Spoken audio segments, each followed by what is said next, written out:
Like the second society as the product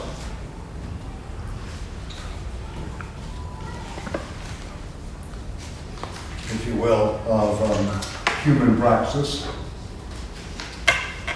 So you have this component of praxis, the real activity, actually making things possible, for society. Societal relationships are grounded in praxis, just aren't a given, but it must be the praxis that someone is engaging, right? The activity, right? And then, real history becomes the concrete, the social totality. So Hegel is always dealing with the movement, and I would not try to frame this individual society, but just the movement of personal destinies or the destiny, etc. History is acquiring reason, society becomes the product of human praxis, and then they're forming a social totality. The other aspect of this, the epistemology, is absolute knowing. This is the journey of the book. This is its Bildung, its formation, is always about trying to get to this final stage, right here, coming full circle from proposition one of philosophy is different than common everyday experience and becomes a journey, if you will, of absolute knowing. So stages of cognition or stages of what I would like to call just knowing, of Wissenschaften, right? You keep going through these stages of actual knowing in the world, etc. So the stage of absolute knowledge is basically looking back over history, right, as experience, right, of absolute knowing. So you have this reflective moment, this backward look, if you will, into real history, into consciousness, right, as a panorama. And then the laws of history, the movement of history, is in this dialectical openness, right, instead of the system itself of knowing, right? The dialectical openness is part of the movement. Okay? I hope this helps, in a general sense. I know how complicated this is, and I'm trying to think about multiple levels of approaching it. Again, this is kind of an overarching approach where you begin to say, okay, we have this book that is about the science of the experience of consciousness, which was one of its early titles, right? That became the phenomenology of spirit.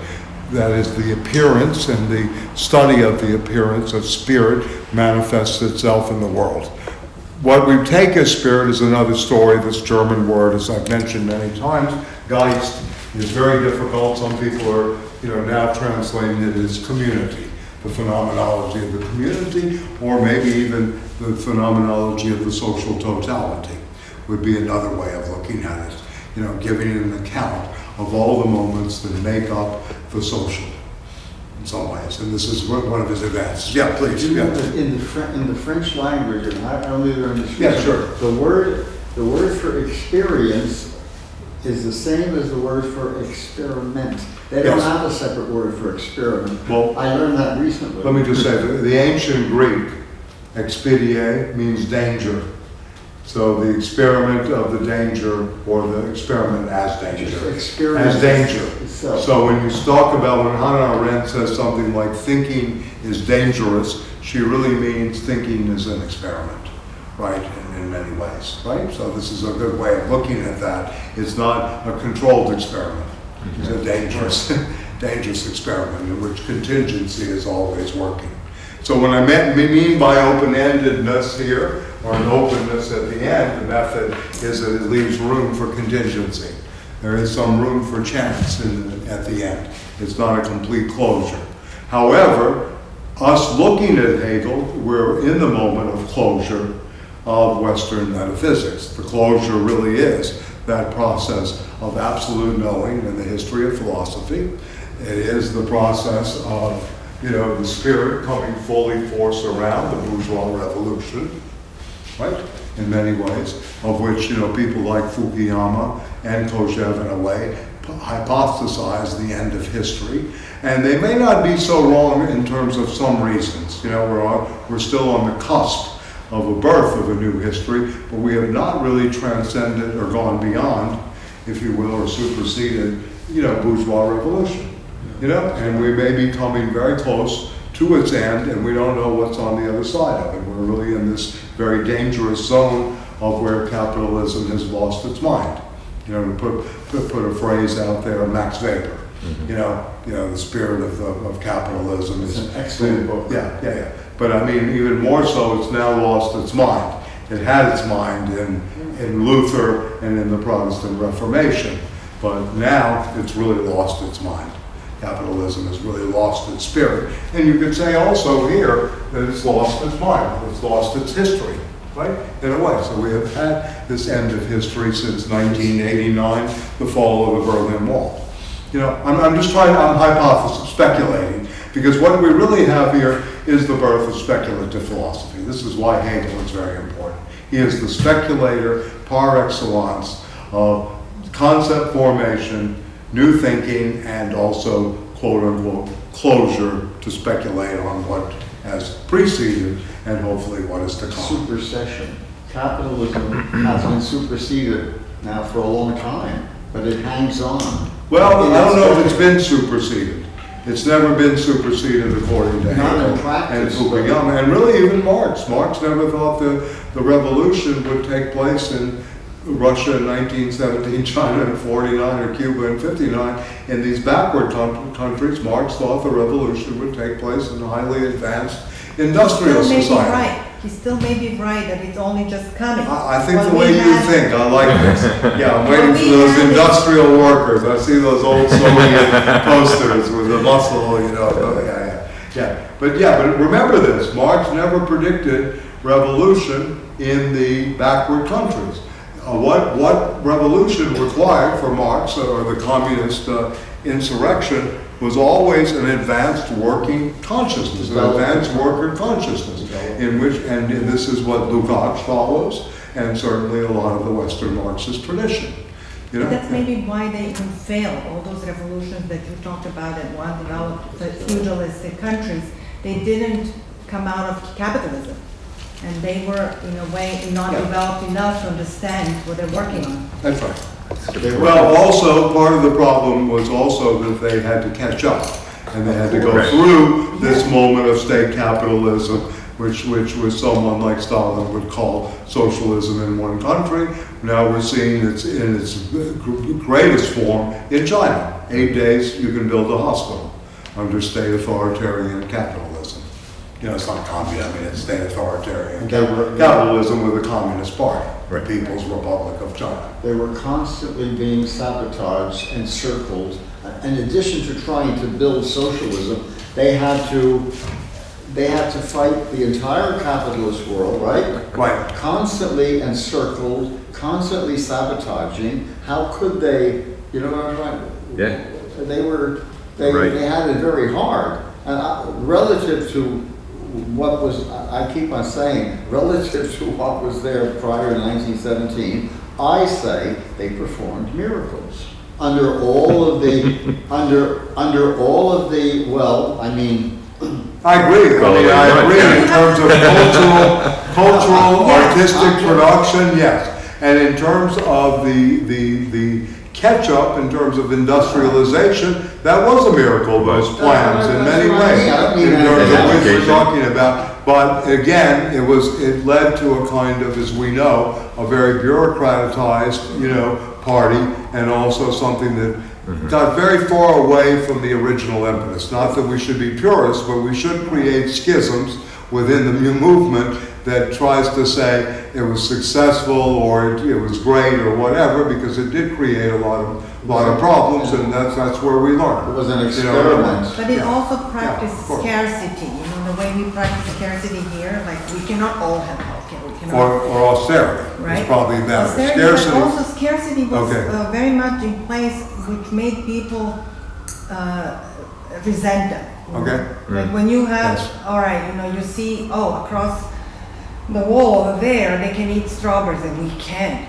I'm just. No, I understand simplifying the that, like the thought. Cubans with Levi you- jeans, and why can't we have those to Right, show off because our they- I nice remember my wines? trip to Cuba 5 years ago. What happened? I mean, it was very obvious. There were some places that they had certain stores that if you had access to, You needed the big money, huh? big money to Big get money to them. get Otherwise, Levi's, you go yeah. to the stores, Right.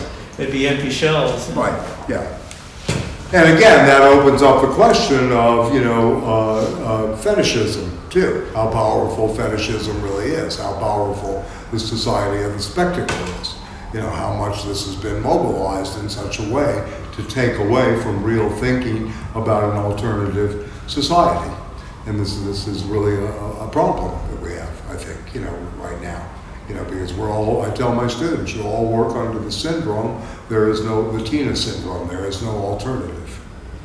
And this is a problem. Right. Because they don't really think possibilities. These schools are not trying to think through possibilities, they're trying to make them aware. You can just look on the board of proper names and people in history, but there's nothing on this board about, alternatives, or the creation of alternatives, or the possibilities that may exist.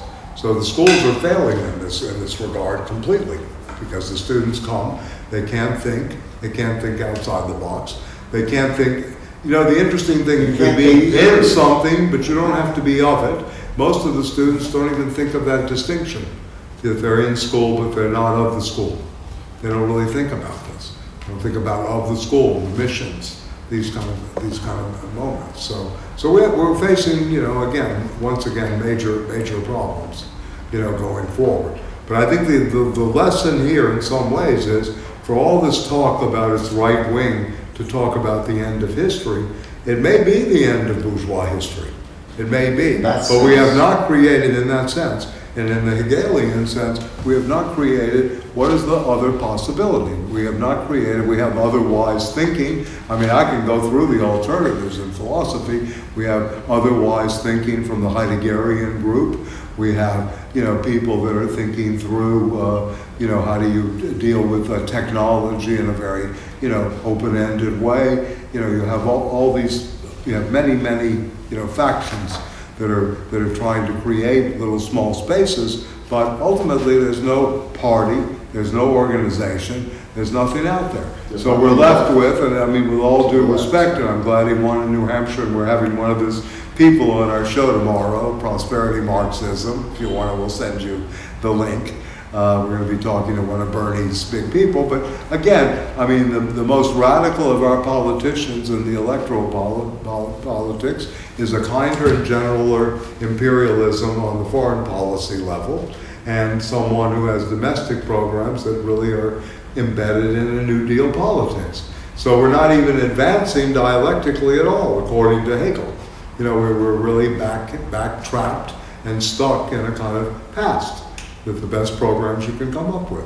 And I mean, do we really need more jobs? No. We need guaranteed income.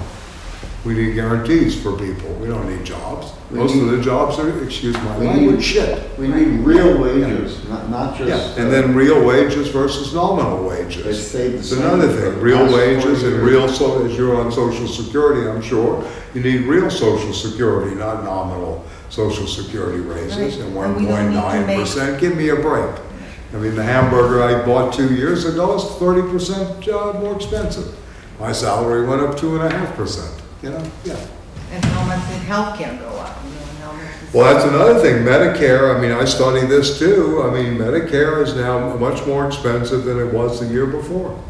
Yeah, and the drugs now, they're moving around tiers. I found out because I have a little, sty in my right eye. I had to get eye drops, $82. It's a tier 3 drug for a little eye drops for the eyes. The pharmacist for your eyes, they tell me. Yes, I What don't about COLA, C-O-L-A, cost of living? Well, that's a that Bureau goes of up- Labor that goes up. Statistics. That's where the jargon comes in. This is where Hegel can help you, because you begin to think through acronyms and how much part of the spirit. That's cost of living adjustment. That's Yeah. what COLA means. Cost of living adjustment. Most of the time that has nothing to do with real inflation. No. So this is in some ways where we are, and none of our, including, I mean, Bernie has some plans, but they're not really talking about this. How people have been devastated. This is part of the problem. They talk about the future, and we've got to do this, and it's the billionaire class, all this, but nobody's really talking about how was this done. Yeah, but we and cannot to only my have the mind- politicians talk about it. We can have all of us, the entire society has to be engaged Yes, in that no, discussion. We cannot just have one politician show Yeah. up and solve all our problems. Thank you, John. Yeah, no, I'm not talking about one politician, but I'm talking about what becomes part of the public discourse and what becomes dominant. As Gramsci talks about, hegemony is very important in the media. How do you ultimately, break that up? And how many small little, alternative media projects are there, such as, Democracy Now, right? Clear, loud and clear. You have these podcasts, Economy Update with our friend Rick Wolf, et cetera, a few other things out there. But how much is that reaching, and how much does that become part of the public discourse? Because the left represents, a good maybe 2% of the electorate on a good day. So this is again a problem. Yeah, but we all human, we can unlearn. That's what I always quote, that Yeah. we are capable of unlearning bad habits and learning something new. So if I use the language, I know, but yeah. that is also something. If I use this change. language, we have the closure of Western metaphysics and Western representational thinking, and the closure of the history of philosophy through this figure, George Wilhelm Friedrich Hegel, who lives 1770 to 1831. If we live in this closure, what do we unlearn from this to, what is living and dead in his philosophy, and what do we unlearn from this, in many ways, and what parts of the dialectic really work? Well, certainly for me, and I mean, I'll bring this down to earth because I know how difficult, this can be, and just the levels of, turgidness and abstraction that are going on. But at one level, I mean, for me, the dialectical process of the transformation of quantity into quality is very, very important. That no one really thinks qualitatively anymore. We think quantitatively all the time. How much? How many? Statistics built on that. The more, the whole the less. electrical, the culture of more than less, or the culture of less is more too, is part of that quantitative culture. So we don't think in terms of that transformation of quantity into quality. We also don't have, as I gave you the note on dialectic, we don't have the negative thinking. We have very, very little of that because we want the unity, and I don't think Hegel's a thinker of unity. I think he's a thinker of schisms. I think he's much more a thinker of schisms than he is of unity. There's no unity ultimately going on here. So thinking of breaks and schisms. And that's what makes it difficult, because you're always looking for, in another dialectical thing, let me put these up, of course, transformation of quantity to quality into quality. And secondly of all, the aspect of negative thinking, right? It's been forgotten. Or the labor of the negative, right? And also, we don't live in the tension of contradictions. We say it's unreal, or it's unbelievable, or something like that, instead of looking at what is that tension that we live in our everyday lives of the contradictions, and how do those contradictions come about?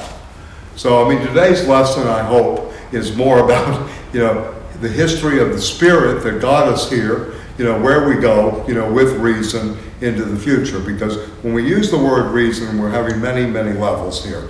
There's Cartesian reason that begins in the 17th century. There's Leibnizian reason that ends the 17th century to a degree, which leads to mathematical reasoning and a new form of probability logic. And, the principle, as Josh knows, of sufficient reason.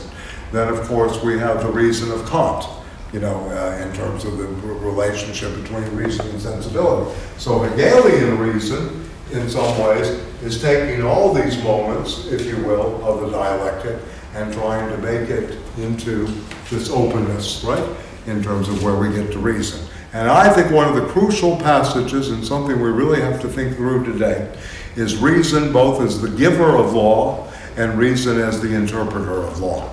I mean, I think that's something that we've missed completely. This is Peter's class on Saturday. I'm sorry we don't coordinate a little more, but, you know, reason, you know, and I don't know if you've got, I'm going to point out the sections.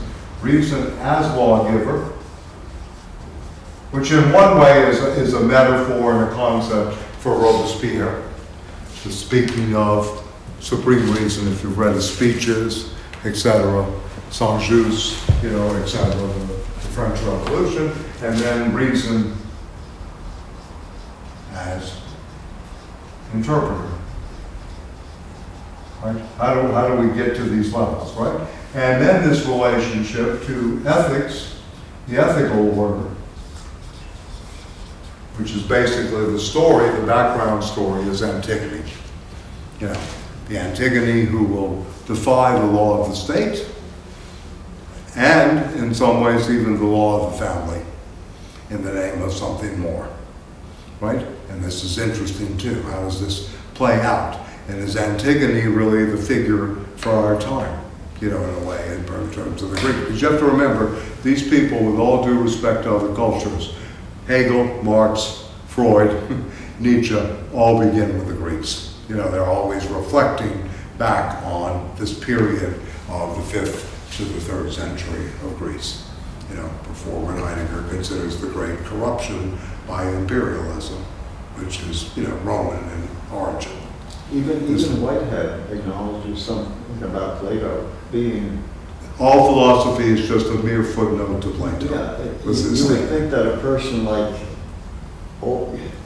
him, yes, science, right, but even he insists that... right. So, yeah, go ahead, Josh. Yeah, I'm sorry. I mean, I like what you've done here on the board, especially, but I think that the dialectical openness is not really attributed necessarily to Hegel himself. Okay, good enough. I think, you know, like a lot of these things that you pointed out are like maybe the advance that Marx makes in some ways, or a Hegelian Marxism, right? Rather than sort of like totally, you know, through Hegel himself, right? Because history for him ends in the you know. Well, I'll actuality. rephrase it in some ways. I think that partially the openness yields the schisms ultimately.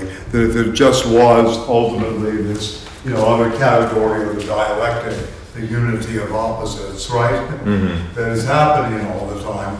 I don't think he pulls this off to the final degree. That's what I mean, that there is a closure, right, at one level, but the openness is also because of this, you know, non-unity of opposites ultimately, that sometimes there is this not reconciled. So what I'm trying to do, and I hear your point, is trying to get outside of the thinking that somehow the dialectic ultimately reconciles, right, in this, you know, closure, right? That the openness is there because ultimately not everything is reconciled. Yeah, right? Sure. Okay, but go ahead. I mean, I'm no, I listening mean, to you. I think this is a similar point that Adorno makes, right? Like in a lot of his work. Yeah. But I think, like for me, what was like really essential about understanding that was that I think it was Hegel through Marx that sort of led that dialectical openness happen. Well, I mean, Marx, in some ways, history for Marx is the history of matter, philosophically. I mean, to put it in those kind of base terms. You know, for Marx, who starts with the material conditions and the history of matter in motion, rather than the unfolding of the world historical spirit or absolute spirit, is a very radical move, right? And it sets it up. Whether it has something to do ultimately that one is more dialectically open than the other is another question. Because you could say Marx is also dialectically open, although many Marxists think that there's a teleology and an and too, and that the subject of history is the proletariat. Right? I mean, ultimately. and this is an old reading of Marx. And that's what I'm the not saying it's Frankfurt School wrong-headed sort of or whatever, but position that, here, yeah. that was the first reading Right. in the Soviet Union and among the philosophical community in terms of the early Marx, that the subject of history is the proletariat. Right. Not the communism that we were discussing Tuesday night, the economic and philosophical manuscripts, where Marx talks about being the theoretician of the senses, that basically what's at stake for all is a positioning, if you will, of the role of the senses going forward. Right? How do you ultimately really smell? How do you taste? How do you touch?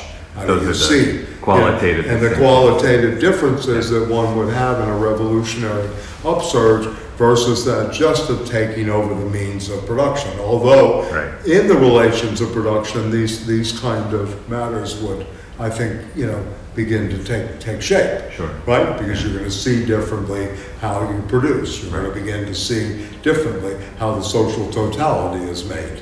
In many ways. So it's complicated, but I hear what you're saying, and in a way, yes, Hegel may be much more closed, right, in terms of the dialectic than Marx is, and there's a lot of questions about this. All I'm trying to do is open up the possibility of that there's schisms once these spheres start to unfold and unfold. The three great spheres, for those of you that have not finished this book or don't know, are the art, religion, and philosophy. These are the three great interwoven spheres by which one knows, right? Either through art, through religion, or through philosophy, and this is what comprehends the dialectic in making us human. These are the regions of knowing, right? Informing the human and giving us a relationship to so-called objective reality. The hard sciences are not. No, not in Hegel. They just deal with the surface in a way. I don't know. Right, well, that's what he's saying, yes, in a lot of ways, yes, yeah. These things. Art, philosophy, these are the great three spheres. I'm going to bring Stacy's great diagram of these have to do with Hegel's spirit, system. these two.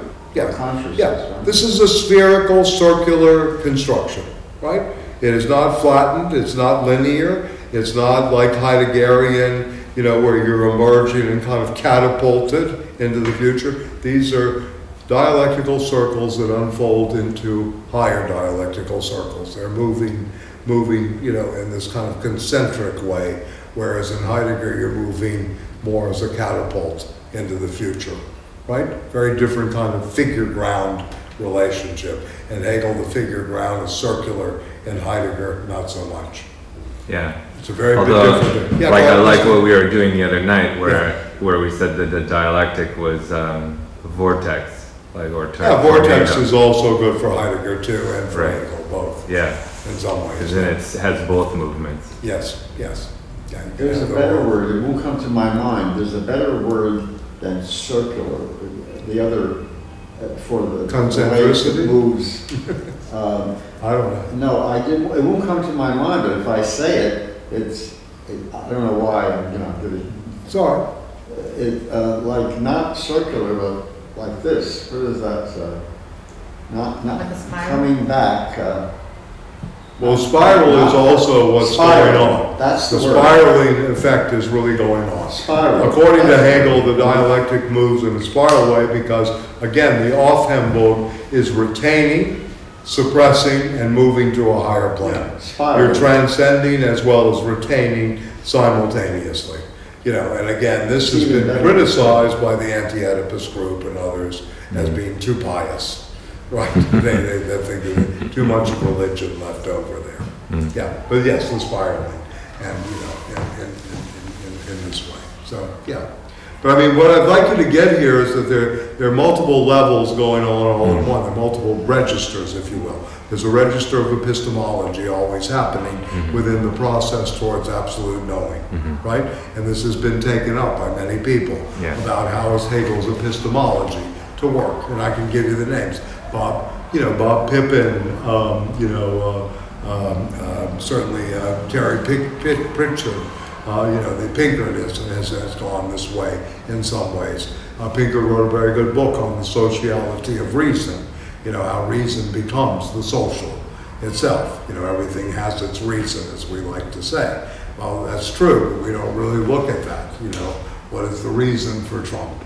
Besides that he was elected, he stole an election. You can see, in terms of the dominant media, when you get to this point, that no one is taking a Hegelian approach to understanding why is there a phenomena named Donald Trump in the White House with this degree of power at this point, with the possibility of winning not only in 2020, but maybe even in 2024 at this point, as some people are projecting. So yes, how is this possible at this point? Instead, it's blamed on President Putin's interference, right? It's the Russians, or it's, the bad Democratic Party. Nobody is really looking at the fundamentals. What makes this really happen? And this is where, hopefully a Hegel or some philosophical thinking or some kind of method would be able to take this into account and give something back to the world in terms of the social, where we can overcome this worst form of predatory capitalism that's going on right now.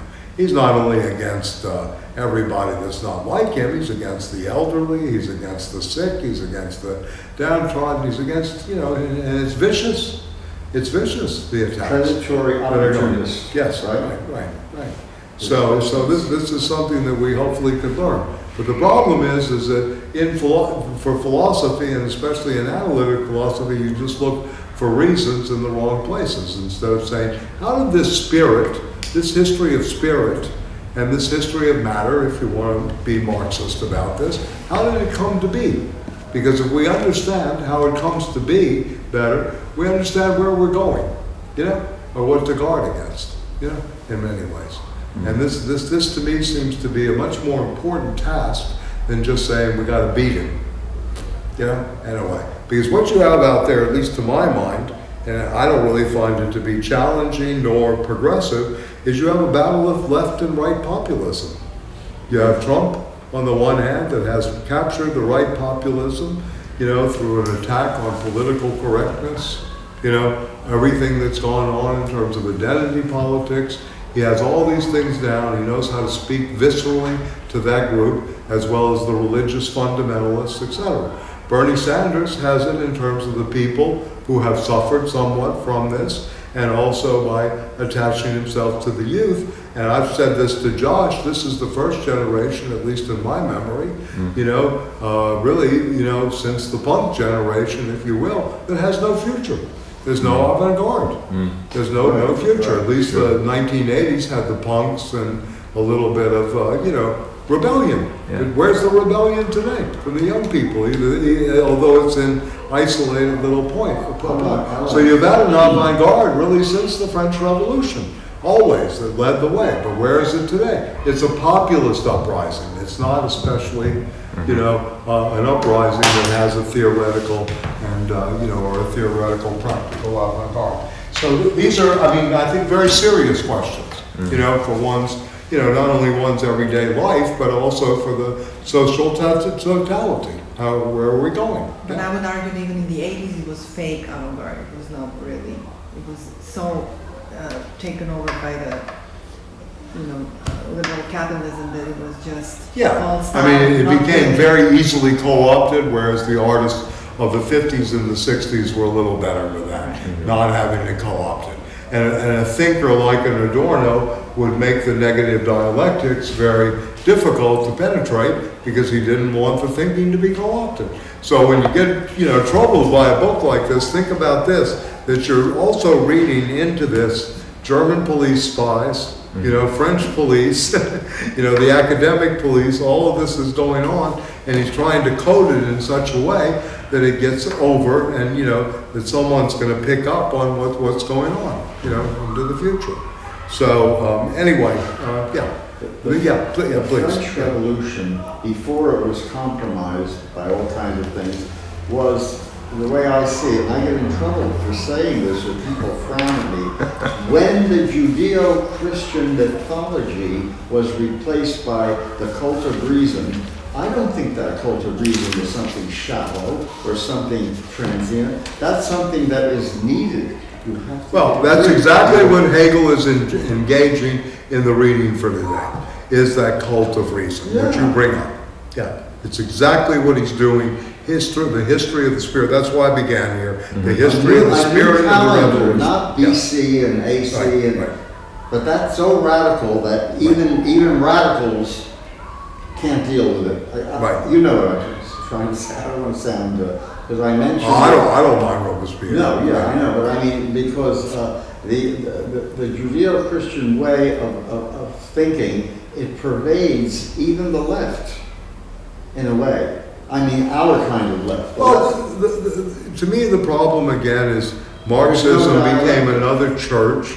It became a secular religion. All of its really powerful elements have been kind of sanitized or put out. It's been put into a jargon or a kind of scientism that does not really, I mean, we have all these kind of forms of which it took, which has taken the blood out of it, really, in the flesh and blood out of it.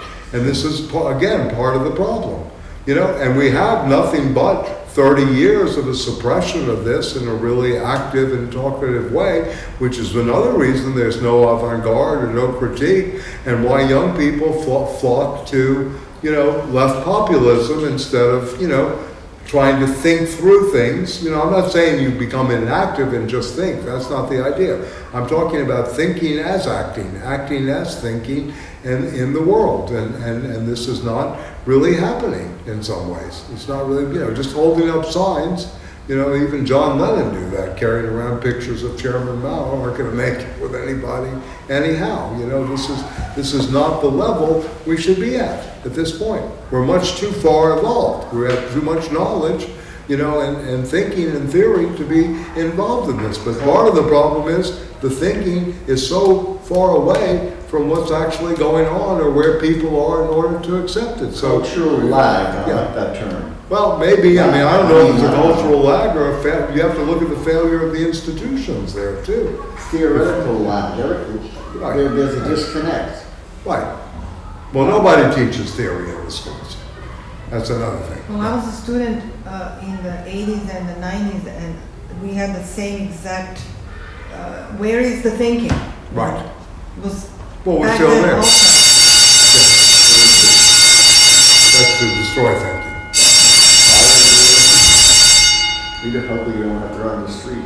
Yeah. I don't think so. What do you say to this thinking of Noam Chomsky's that we are really a suicidal species? That we have, I think it's a stupid comment, to be honest with you, with all due respect. that we to Noam privatize Chomsky. decision-making so much that we cannot get. I think that's the result of socialization of ideas instead of who we are. I think it's those kind of pronouncements, to my mind, really take away from, you know, the possibility of the human being or design in the world or whatever you want to call us at this point, species, being, or whatever.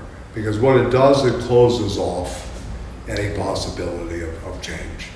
You know, my thing with Chomsky, he's a brilliant man. You know, I mean, he's been very active for many years.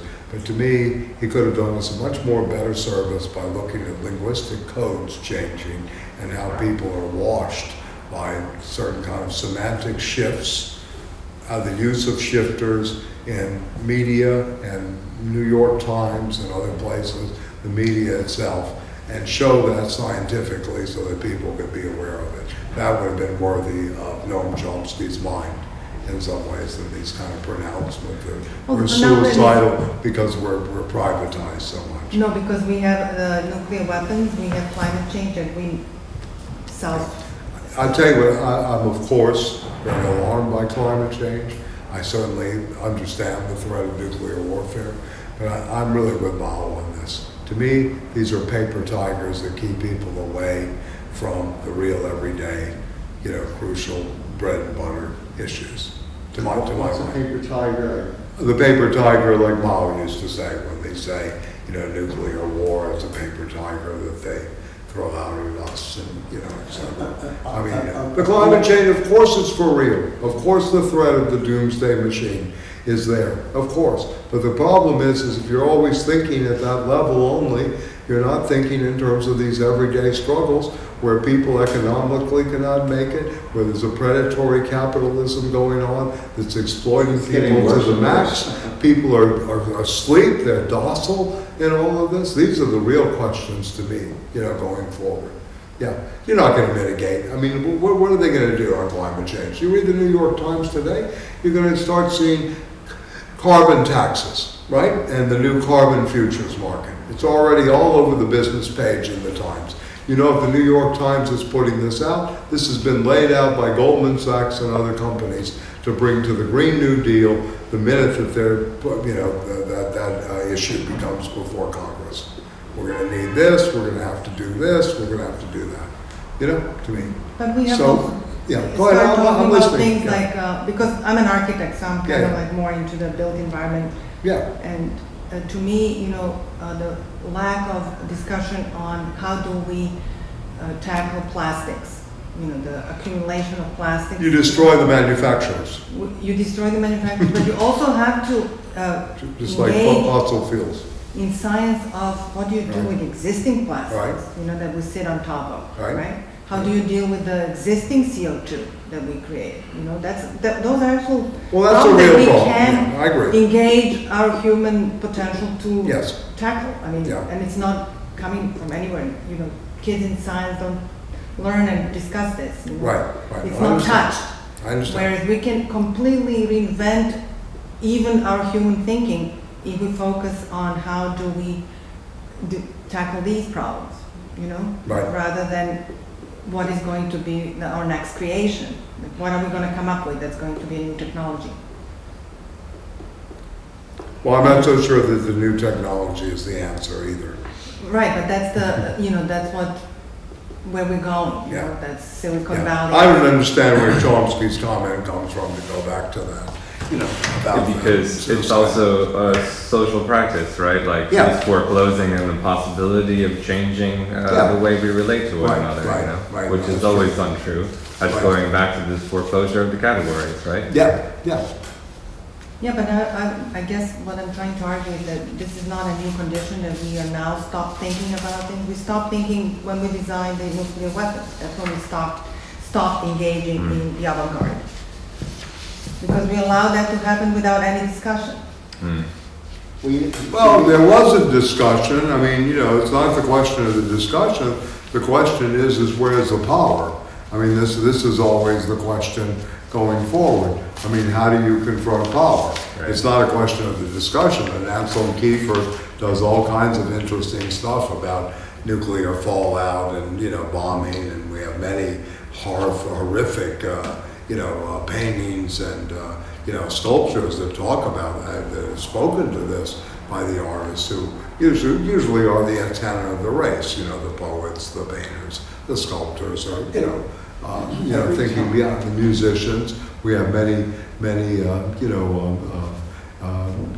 possibilities in music that talk about the end of this. I mean, John Cage's Silence, 4 minutes, 33 seconds, is really an attempt to really reflect on what it would be like if there was complete disaster. It's not only about we don't hear each other anymore, it is a reflection of that period that you're talking about, the 50s and the early 60s. So I'm not disagreeing with you, but at the same time, I think it's important to remember that, if you think of art, subversion of the dominant consciousness, yes, that's good. Or if art is only a statement, it doesn't really fit into the Hegelian dialectical openness because it just stays at the statement level, right? It's just propositional level. It's not in movement. So what I'm trying to argue, if you will, is there's no more movement about this. And you're saying the same thing from when you were in school in the 80s. There's no movement in architecture. Right.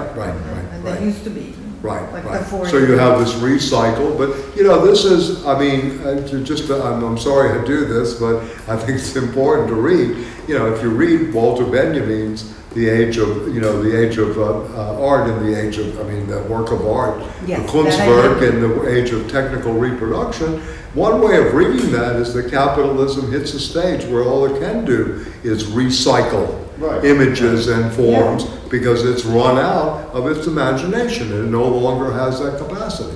This is why people get stuck. They stay within the same old epistemes, paradigms, or they can't get to the level of where they break through the latest contradiction. I think what we're mostly afraid of, and this is why I put it on the board, is this tension of contradictions that we're constantly living through, where we can't take that kind of volatility that we're seeing on everyday life. How contradictory is this? This is totally insane when you think about it. When you think about that there was the president in one of the wealthiest families, skiing, David Rockefeller says, we can eliminate 1 billion people off this planet. And then you have people in the State Department who say, oh yeah, we can do this too, very easily. And then you take a look around the world, there's subtle, it's not even subtle anymore. There's outright murder of certain populations. It's not only the animal species, it's people, that this is going on. So it's absolute insanity. It's absolute insanity, the war on people that depend on, Medicare and Social Security only to live in the big cities. They can't live on that kind of income. But, this is not taken up as a major problem. It's insanity the way the air is in some of these institutions, in a way. These are not breathing, viable, classrooms. These are prisons. Right, in many ways. The prison industrial complex. The same thing with the school, the pipeline to prison, all these things. So when you think about it, really in a way, the contradictions are so vast, right? Away from, the perpetual dialogue. And, this is another thing that's very interesting about the city of reason, because that's what philosophers are, just to go back to philosophy, the entrance into the city of reason. Right, if you want to put this in more concrete terms, the dialectical tension is not so much about reason understanding, reason sensibility, but about reason and madness. Right? And what is the disruption within that allows for a new thing? This is where people like Stiegler and others are going. But you get this as early as 19th century literature in Dostoevsky. You get this in, Kafka. You get this in many of the modernists and some of the postmodernist novelists. Whereas this line that's being lived here, but this to me is tied to right here, this tension always, to live in that, that anxiety, if you will, the anxiety. But I like tension better. I think it's better in terms of the push and pull. It has somewhat of a more physical thing to it, even though you can feel the panic attack. I kind of like tension of contradiction better. So that's what I'm trying to convey here, and why I say that there is a dialectical openness, because it cannot be reconciled. There's always going to be this. And to go back what you were saying, I'll evoke Althusser. After the revolution, there will still be ideology. Right. There's still going to be ideological conflict. So this dialectic never comes to a close, right? Movement, matter, movement, spirit never really comes to closure in a way. Even though I'm evoking the closure here of, the epistemological and, the history of spirit up until this time, right? Contradictorily so. Okay. Absolute knowing is something that bothers me no end. Absolute knowing, to me, equates with something called omnipotence and omniscience. And when it comes to, it's really a kind of new narcissism. There's only movement. Hegel's an absolute narcissist. He's a what? He's an absolute narcissist. It's all going on in his mind. It's all reflected in his mind. Solipsism. No, I wouldn't say solipsism. I'm saying narcissism. Yeah, I'm not saying solipsism. I think he goes way beyond that of subjectivism, solipsism, and everything. It's too much objective reality in this work. If you really read the section on reason, you begin to see that he has, tremendous amount of openings to objective reality. It's not like he's denying reality, right? Mm-hmm. In the name of the ideal, right? Yeah. Just to go back to what you were saying about this lack of the avant-garde. I think,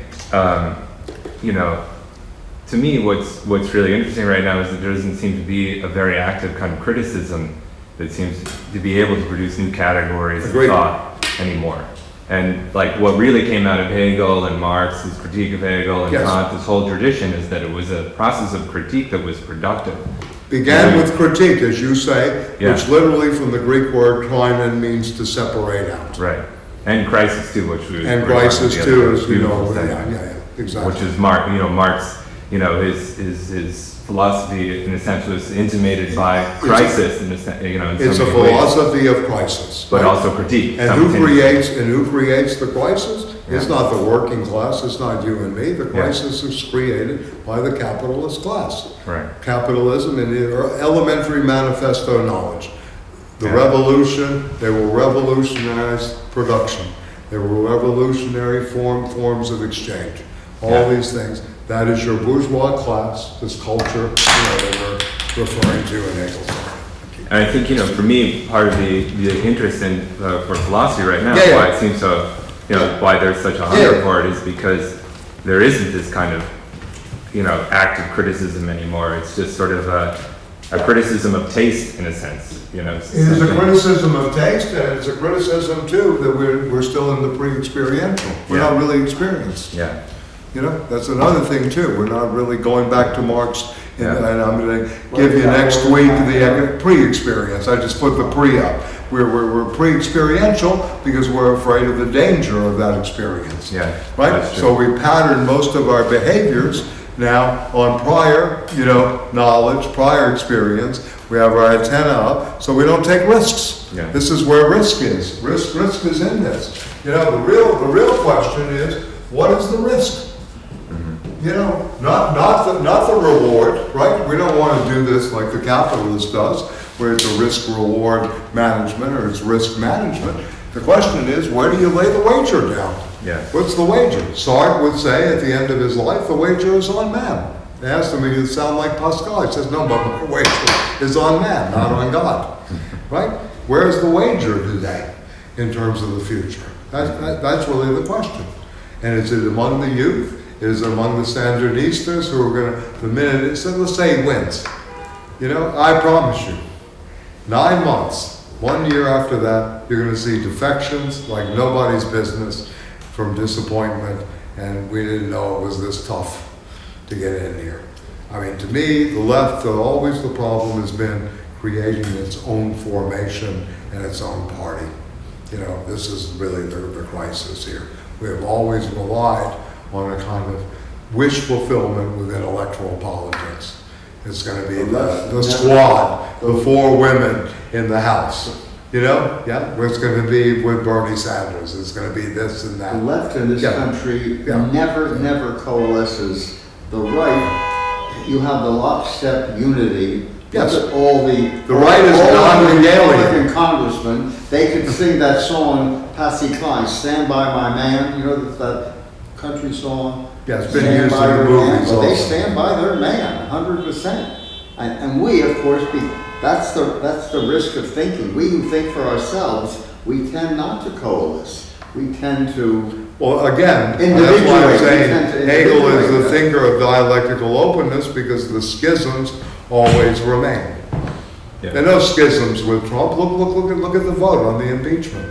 One defection from a person that ran for president that is He autonomous did anywhere. it timidly. And he did At it least he timidly. did do it. Yes, he did it it. timidly. Yeah. But think about this in a way. Yeah, think about it. Yeah, but we always Okay, I'm forget listening. Yeah. that the right wing is a minority. It will always be a minority. We have to remember that. It's just that we allowed it. We have a political system that allows a minority rule, up and down. And that's our challenge, right? How do we recognize? What do you mean by a minority? I know they only get about 26% of the popular vote, but the Democrats only get 25 or 26% of those registered to vote. So there's a 50% out there who don't see the point or are so apathetic that they don't go to the polls. That again is the issue here. But that's if And you- I'm not really into, again, if we're living through the end of representation, why would we participate in representational democracy? Who's being represented here? That's right. What does that But mean? isn't that Who the- is So being this is I'm the not being question. represented. I'm being like Robespierre now. I mean, I'm in yeah, that yeah, 50% of the population that's not represented. Okay, The fair Democratic enough. Party. Okay, but I mean, but I'm asking, is representational democracy But- is being represented the way to go here? Or is No. there something more radical that should be staked out? You know, Yeah, When we're- but- since we're talking about an avant-garde, you know, in the political realm. We never had an avant-garde in this country, really. Well, we had a left that had its figures. We had a left that had a theater, that had some The new filmmakers that actually infiltrated, Hollywood, were part of Hollywood, Yeah. who had, you had a party that somehow put out a daily newspaper. You have this kind of left and left culture. I mean, not to the degree that you have in France or you have in, course. Germany Far post-World from- War far II, around SDS. But yes, you have had a left culture. You had Clifford Odets, you had, Eugene O'Neill, you had the Henry Street projects, the theaters downtown here. in New Even York. Jack London Anything. was a Jack socialist. London, But- Lennon loved Jack London. But he Loved was, him. you know what they're reviving now? The Call of the Wild. Good. They're reviving that. Is that for the Doors, nature, back to the doors. nature, We're back to doors. Yeah. You know Jack London? But he wrote a Lennon great loved novel. Jack London. What was his novel? Under the Heel, had the word Yeah. heel in it. Yeah. He wrote a, Yeah, he wrote that too, yeah. And also he wrote a great novel that, against fascism, whatever. Well, you had Hart Crane, who wasn't really a card-carrying leftist, but Maggie Girl of the Streets tells you more about the Bowery and social relations down there than anything that anyone wrote descriptively in the newspapers or did history about. It's a great document, Hart Crane. He also was one of the 3 authors on the Brooklyn Bridge, too. He did a beautiful thing called The Bridge, right? Mayakovsky, another one on the bridge. So- All that has been squelched and Oh, how yes, we of course. regress. But all I'm trying to point out here, vis-a-vis Hegel, is it seems to me now, since, today, I mean, I know it's turgid, I know it's very difficult, it's extremely abstract. You have to put in the historical personages here and some of the debates to get through it. But at the same time, the real thing today is this very teetering line between reason and madness. You can't say it's just insane because there is reason within the madness, but at the same time, you have to live in that tension between the two to really figure out what's going down and understand it in some ways. What's the program? And it's not so simple that it's just another ruling class conspiracy. I don't think, in many ways. It becomes much more deeper than that and how the contradictions have played out. And you're also dealing with a society that is completely over-medicated. I don't know if you've watched, I watched this Netflix, I believe The that. Pharmacist, which is an excellent appraisal of what happened with the Oxycontin, culture, and what they call the Holy Trinity. Oxycontin, Soma, and Xanax all in one, right? And this is part of a whole culture in the United States that doesn't vote, could care less, but it's cash-carrying, cash cow, moment that is going on. And what is this the result of? Lack of jobs, alienated labor. There's so many levels to all of this that are not being addressed. It just becomes a social program. So we're going to find the Sackler family, Purdue Pharma, whatever it's called, a couple of $1 billion with a slap on the wrist. But we're not going to try to understand why are people going miles out into the suburbs or into the backwoods to get fixes with this. And then why there's a heroin epidemic after this stuff is pulled off the market, right? Very interesting. And this pharmacist, this new film on Netflix, it's a 3.5-hour documentary about a pharmacist who lost his son to Oxycontin, to a drug dealer, right? And he did digging, and he kept coming up with this clinic in Louisiana that was basically in the middle of nowhere, where the doctors writing millions of scripts and giving them to anybody that would come and get it, people from all over the South coming there to pick this up. So you have to ask, why is this happening? And this is happening in a community where the life expectancy is 59 years old because of the oil and sulfur industries. So when I say you got to mitigate, and you say about the carbon emissions and all this and control, I'm in agreement. Of course I want that Band-Aid approach. But unless we go for the jugular of the fossil fuel industry, carboniferous capitalism, forget it. I mean, what's the point? Now, I'm not being a purist here. I'm being, in a way, I think, thinking through reason and matter, right? In a way, against the insane, thing. Because you have to ask, what is the insanity of these people? They think they'll live forever. The deniers. They think we really live forever. There's this motivation going on. They're so taken up by their power, etc. They're in it for the game, too. That's another thing. They love this stuff. There's a great psychological study written about Wall Street types in the 70s, going back 70s and 80s, called The Gamesman. It's not how much money you make or how much you're worth. It's how you win the game. That's what it's about. It's about gamemanship, right, in a sense. That's where the rush is. Or the juice, as they say in gambling circles. So these are, to me, these are very, very real issues that the political spectrum or the political space or the public sphere is not addressing at all. You'll get a small frontline program on it once in a while, or a very good Netflix commentary, but in general, it does not become part of the general conversation. The general conversation is, left populism versus right populism. And what's going on there, to my mind. So all these things about, on the borderline between reason and madness are not really, being absolutely discussed. The misery out here is unbelievable. I see it every day. I see it in my students' eyes, how dulled they've been. And these are 18 to 20-year-olds. It's very sad. When they speak of an opioid epidemic, they're always dealing with the symptom, always the symptom. Right. Blame it on opioids. Right. What about the culture that causes the starting need for the opioids? We don't deal with reality, with the causes. Right. We stay at the surface, like skating on thin ice. Okay. I thought what I'd do is maybe point out some of the more crucial passages. Is that okay? I'm trying to, keep us, without getting lost in the Hegelian mark. Anyway, I thought one good starting point would be on page 51, proposition 249. To the observing consciousness, the truth of the law is found in experience, in the same way that sensuous being is an object for consciousness. It is not in and for itself, but if the law does not have its truth in the notion, it is a contingency, not a necessity, and not in fact a law.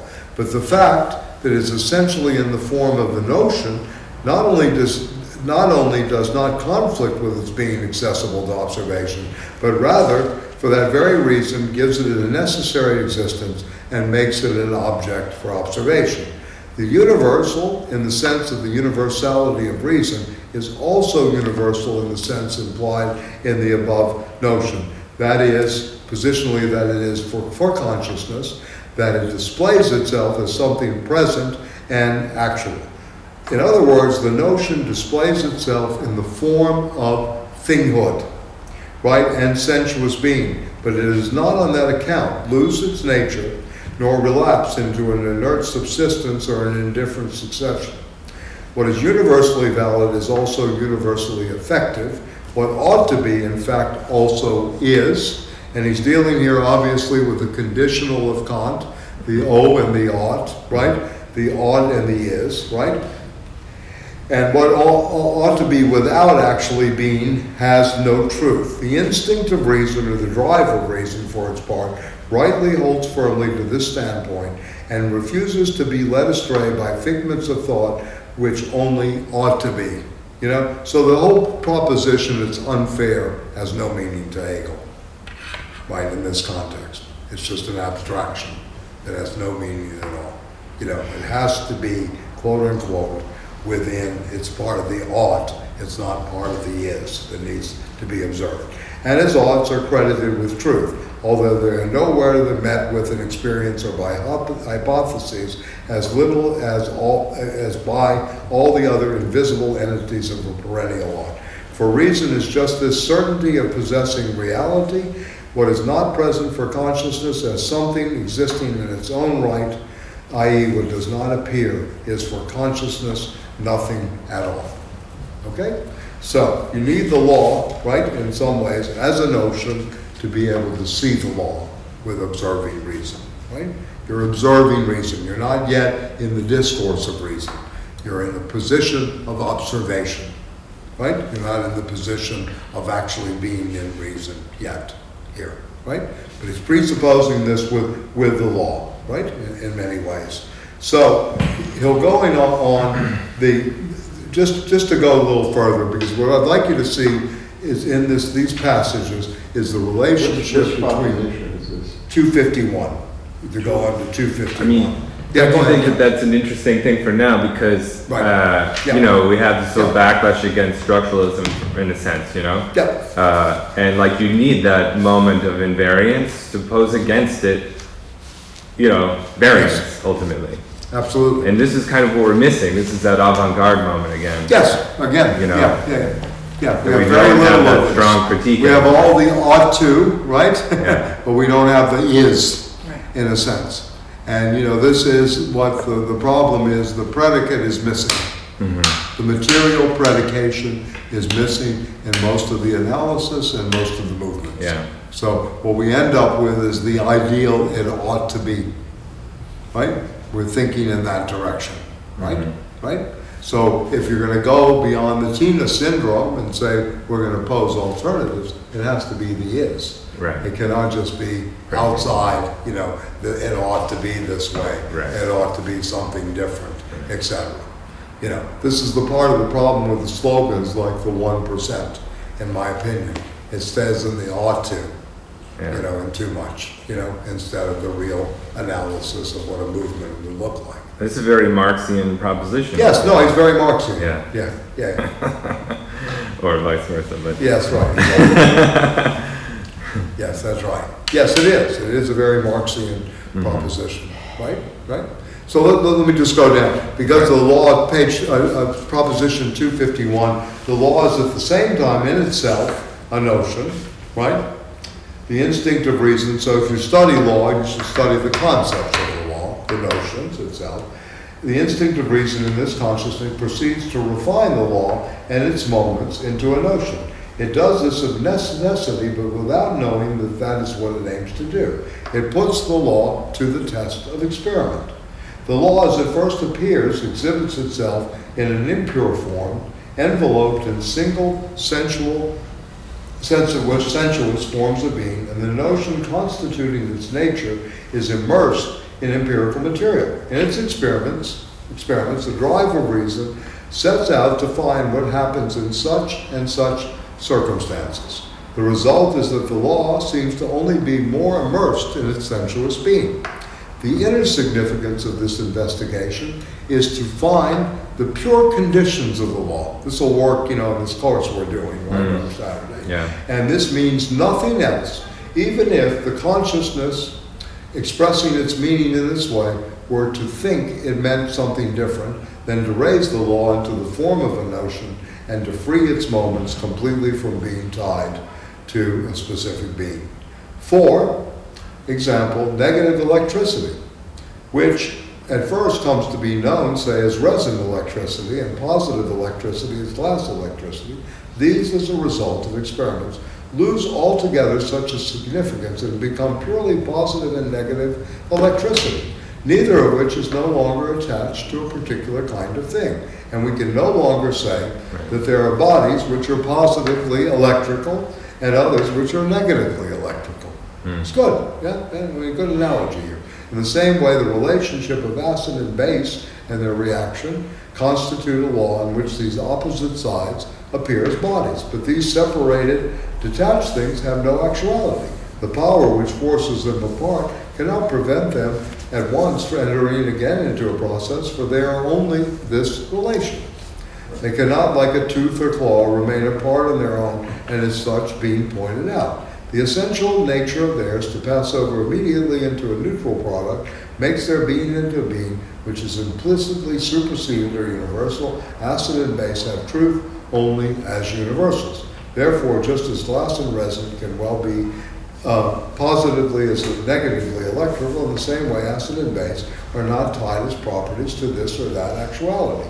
Each thing is only relatively acid or base, which seems to be an absolute base or acid gets in the so-called synsomatides, the opposite significance in relation to something else. Right? The result of this experiment in this way is to cancel the moments of activated sides as properties of specific things and free the predicates from their subjects. These predicates are found only as universals, as in truth they are because of the self-subsistence they get, the nature of matters which are neither bodies nor properties, and certainly no one would call oxygen positive and negative, electricity, heat, etc. bodies. On the contrary, matter is not an existent thing, but is being in the form of a universal and the form of a notion. Reason, which is still instinctive, makes this correct distinction without being aware. Just by testing the law on all sensuous being, it gets rid of the merely sensuous being of the law. And when it interprets the moment of the law as matters, their essential nature has become for reason the universal, and as such is expressed as a non-sensuous thing of sense, as an incorporeal and yet objective being. So, we have now come to see what turn its result takes for it, what new shape its observational activity assumes consequence. We found, as the truth of this experimenting consciousness, pure law, which is freed from sensuous being, we see it as a notion which, while present in sensuous being, operates there undetermined or independently and unrestrained, and while immersed in it, is free of it and as a simple notion.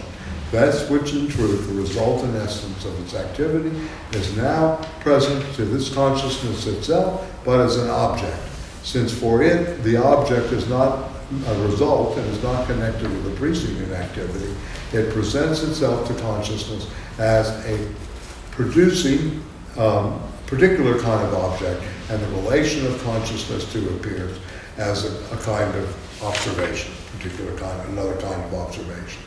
So anyway, he wants to, really here, I think, separate out, right? Again, the notion of sensuous, being from that of, quote unquote, the notion or reason, right? This is what's going on here, right? I want to really be clear about that. That the sensuous being, right, is being separated out from reason because of the abstraction that is necessary dialectically to say we can not only empirically learn, absolutely know through our senses.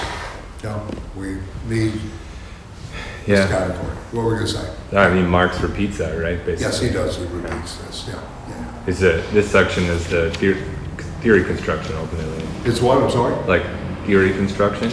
This is the theoretical part. Yeah. That's why I'm emphasizing Yeah. it. This is the theoretical part of the moment. I mean, if you switch over a little bit, so I know there's a lot here, etc. And what I would like to do next time is read Marx on Hegel to kind of give us a little breathing room, from this this master signifier Hegel, and move into a little bit of the critique and maybe what's going on in the tradition, and then we would go into the poetry and then come back to Hegel. Right, in This will have a handout, I think, as you said. Well, the economic and philosophical manuscripts, I can get that to everybody. Yeah, we have it on file. We have it on file. I'll send it out to everybody. Yeah. I mean, we're not going to read the whole group. We're just going to read the sections on the critique of Hegel. Great. But I want you to be attuned to what he's doing with reason. I'm trying to do this not so abstract, that you just say, okay, this is what Marx says about Hegel. I want you to understand the process it's more going on. It's much deeper, it's much more valuable to you, I promise you. I've been there. The 1844 manuscripts that you're talking about? Paris manuscripts. Yeah, I have that, International Press. It's a great publishers. I read, published. Yeah. Which sections? Because I can read it from my own little Yeah, copy. I'll send out an email to that Oh, all effect, right. yeah, for, because we That's don't a have great- this room next week, That's so a we great have one. some time. That's a seminal So work. we're 2 weeks, room. we don't have this room, they closed the school because of the Oh. parents, teachers. This next So we week. have a week off. Yeah. Okay, so For the, skipping. we're gonna skip 1 week, we'll be back That's on really the good. today's what, the 13th, we'll be back on the 27th, Okay. yeah, yeah. Will I see you on Saturday? You go Yes, to- I'll be there, barring any emergencies, yeah. It's a really great, I mean, so far, We had one premise is session, it really was good, there was a lot of Yeah. militants in the room, and you're more welcome to come. Saturday That is cool. is Saturday, isn't that? 3 o'clock in 31st Street. Yeah. 3 to 5. Okay, that's not the class that was canceled and reinstated or what? No, Stanley had the class on, yeah, who's, we're not Yeah. gonna probably get Is he another better class. now, No, Stanley? unfortunately, No. there's not much really progress at this point, yeah. Which is another thing on my mind, I mean, I got a lot going on here, Yeah. yeah. The class that was canceled was a history of the left, but we're gonna take up that project, in homage to our good friend Stanley Aronowitz. In like In my future months. opinion, yes, in future classes, what it means, and it'd probably be even more prescient if Sanders becomes, more and more in the foreground, because the whole question of democratic What is socialism. 404?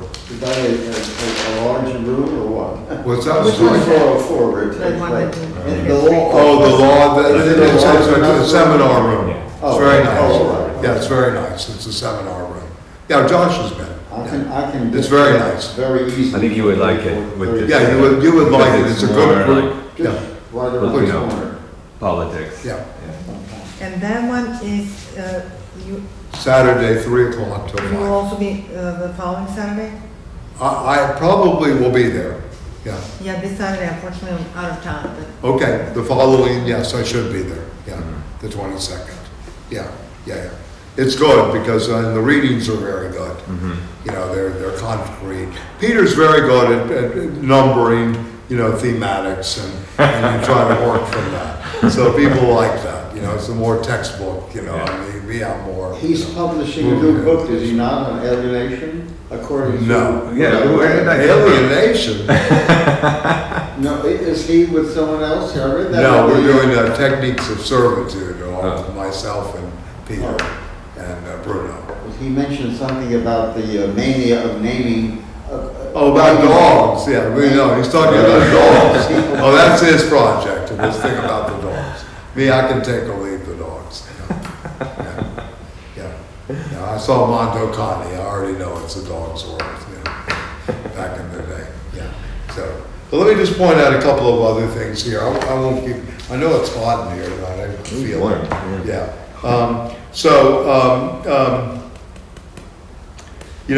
The immediate being and the notion of the end is in 260 and 261. I'm just going to go over this quickly just to give you an idea. And then I'll go through magnitude and all this.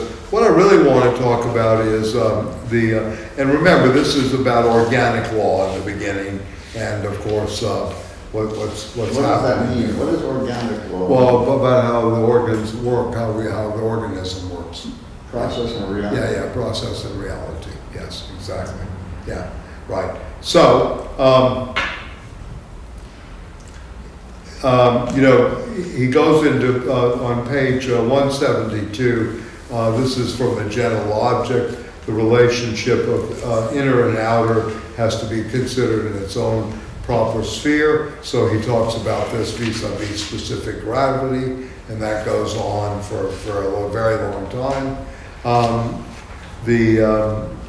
And let me just, I'm sorry to move quickly through this, but I want to at least highlight some of this. Then the idiocy is on page 185, physiognomy and phrenology. Hegel actually believed in brain size for some reason. He actually It's liked very dense. yeah, it was very much part of what was going on in that thing. And on page 196, he mentions Plato, the liver something higher, the highest function of all, prophesizing or the gift of speaking of holy and eternal things in a non-rational manner, the liver. And of course, most of you know the punishment that Prometheus gets, Marx's patron saint, in Greek mythology is he's chained to a rock and they feed on his liver, the vultures, every day. And then it's replenished. Some at Faust, night. quite a bit. Yes, yeah. Faust was in the moment, yeah. All right, so anyway, where I started tonight, in terms of praxis and all of this, is the actualization of rational self-consciousness through its own activity. This is very, very important. I forgot to put up one other aspect of,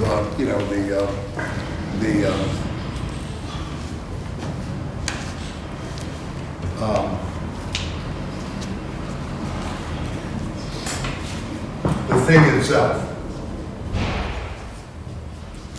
And again, this plagues philosophy always. The thing itself is one other vital part of... We're going back to the beginning? I'm sorry? You're going back to the beginning? No, it's in the beginning, but it also comes up again Okay. in the what's that?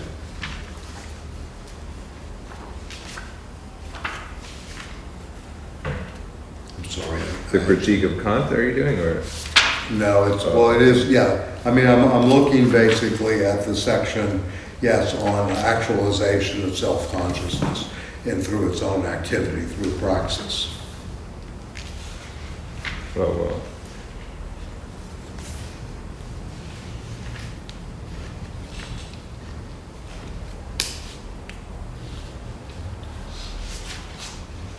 But yes, the thing in itself is earlier, yeah? Yeah, Not the thing in itself, the thing itself. The thing itself. Okay. What is that? Spirit? Well, I mean, in Kant, I've been through this a lot, I think with some people here, but anyway, the new Emma realm is Kant's realm of the unknowable X. It's the thing in itself which we never know. It's the unknown X, whereas the phenomena is above that.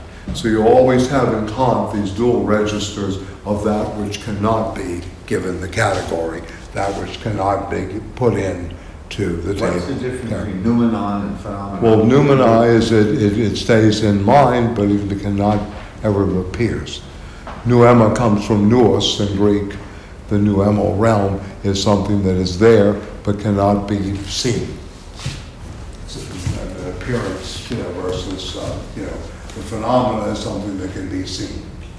The pneuma is that which cannot be seen. It's a very basic language. Nous in Greek, the pneuma, right, in a way is mind, the history of mind. This is where you begin, right? The history of thinking is with nous, right? In many ways, right? And then you get into these battles between nous and, and body and psyche. So you have plays and oppositions that start playing out dialectically between the nous, the mind, and the psyche, the psyche. Right, and how does this play out in history, right? And then this, for Kant, is an unresolvable thing. For Hegel just takes both of them together and says, no, there's a unity to the thing in itself, and we can bring it together as substance and subject, and we bring it into one, right? It becomes part of a concrete totality, right? And we deal with it as such. So there's no such thing as the unknown in Hegel, or, etc. Why we're on this process for absolute knowing. He's trying to solve this problem. So what you really have here is... And how can he be openness? It's hard to reconcile that. How can openness is an integral part of his thinking, or not? I'm talking about the dialectical process as open, not his thinking itself. The dialectical process can be open. I'm trying to get away from teleological closure, or that there's an end result here only. Right. That's what I'm trying to get away from, is that you've got full circle and somehow you have achieved this full circularity of reason and full circularity of absolute knowing. So, yeah. I want to just emphasize another aspect of the dialectical process is the thing, the commodity, if you will, how you become reified, because this is, again, an early Marxist category. How do you become thingified? How do you become objectified, in terms of your relations with the social totality? How does this reification, the as if you're something else, how does this philosophy of as if take place? How do you get into the space of reified consciousness? Again, I think Hegel's trying to overcome this, right? Constantly, which is very much like Marx, and of course, Lukács's Hegelian Marxism in the early stages, and the reification and class consciousness of the proletariat, which still is one of the great classical works in Marxist philosophy, in terms of overcoming, the thing in itself, and also, commodity and commodity fetishism, and of course, objectification, and alienation. And these are different terms. We're going to see this in Marx. I mean, I'm trying to, preface a little bit of our reading of Marx alongside, because the reason part is Hegel, the revolution part is both the French Revolution and Marx. How does Marx revolutionize this thinking in his way, right? And then we can go forward, because now we're in that regress space. That's what I was trying to deal with tonight. And we have, in terms of the triad of the course, right? We're in this regression to the pre-experiential, right? In some ways, we're afraid of the risk, the danger of experience, the danger of thinking, right? We don't take the risks, right? Etc. The history that we're looking at is, again, the history of the spirit. We don't really talk about the history of matter and material conditions so much. We still are reading, Hegel used to say the morning prayer was the morning newspaper. He said a prayer? Yes. No, he didn't say one. He said the prayer was the morning newspaper. Yeah, this is in a book of philosophical reflections called The Waste Book. Right? That's so he wrote that in the waste book? He calls it The Waste Book. Yeah, I'll bring you the section. Like you have a copy of The Waste Book. It's called The Waste Book, Trash Thoughts. Yeah. I mean, we could codify it in terms of popular culture. Trash Thoughts from Hegel. We should have a section on the Institute thing. Trash Thoughts, a la Hegel. I think there's in German, there's a word Stumptisch, which is like shit drunk philosophy. It may be what he used. I'll check on it. Or stuff. Yeah. Right. We stuffed him. Yeah, anyway. Yeah. So, anyway, going back to this very interesting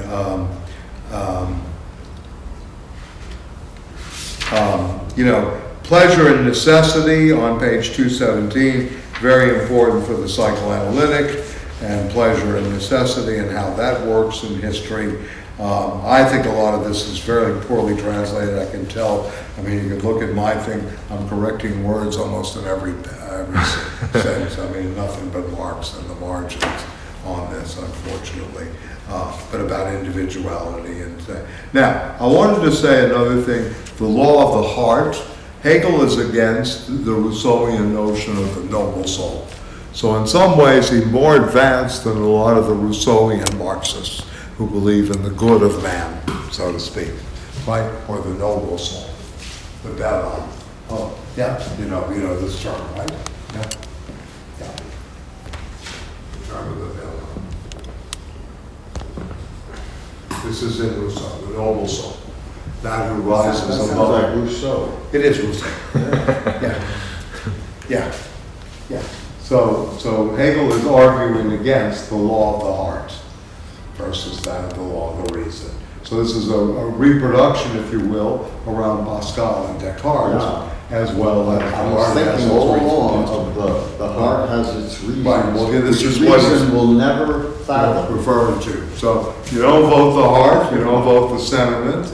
You're thinking always in terms of the realpolitik and the practice of the moment. I think Pascal is more. And some people say, why do you support Trump? I mean, I don't know if to support Trump, but that's the question that's always asked. And some people argue, well, you're voting for the law of the heart. If you vote for these Democrats, you're voting sentimentality. You're voting only against Trump. instead of saying that Trump, might lead to, such awful contradictions that there will be no way out except revolution. So that's one side of the argument. That is an argument. It's not a great argument. We don't want to keep them in power, but this has always been the argument of the left. Why do we participate in electoral politics? We'd rather see the contradictions unfold to the point of where there's no choice but radical, taking over of the place. Now this is based on Lenin, obviously. This is who pushed, right? This is based on other places where, But the problem is here, we don't have that struggle that's going on. We don't have Fidel's army in the Sierra Madre. We don't have Lenin in Zurich or in, Germany, or we don't have the financing from another country to do this. So, this is... The evangelicals must support Trump because of the law of the heart. I think there's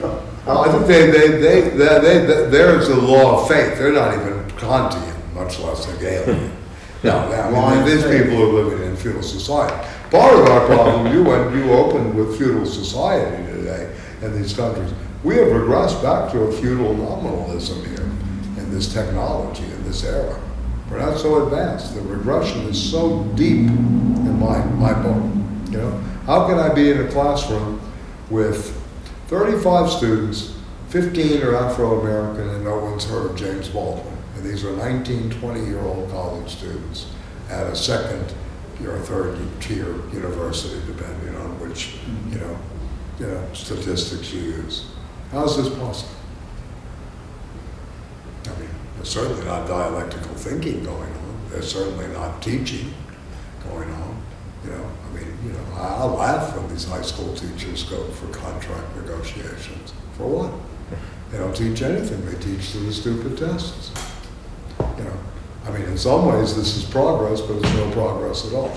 They have these photos on the board. What do you attribute the popularity of zombie movies? They're so popular. Well, we're in zombie capitalism. We have a culture of zombies. Yes. Literally, that reflects it. The Walking Dead. Popular zombie movie. Well, we also have all of Netflix. I'm sorry to say, you pointed some good things happening on Netflix, but the whole, we're resolved to Netflix providing the entire discourse. Everybody's in front of a TV watching Netflix, something that is so interesting, new series and this, right. And then you don't have this, Okay, so now we get together, we discuss what we just saw on Netflix. That's what's missing in the society. Right. Because if we go back even to the 60s, when there was avant-garde, I would argue back then people rebelled against consumerist culture. There were movements and people were on the streets, and in art, and in, people were like, no, we have to get organized and fight consumerism. And then it disappeared. The 80s are not a good example. Even the 70s already, it faded.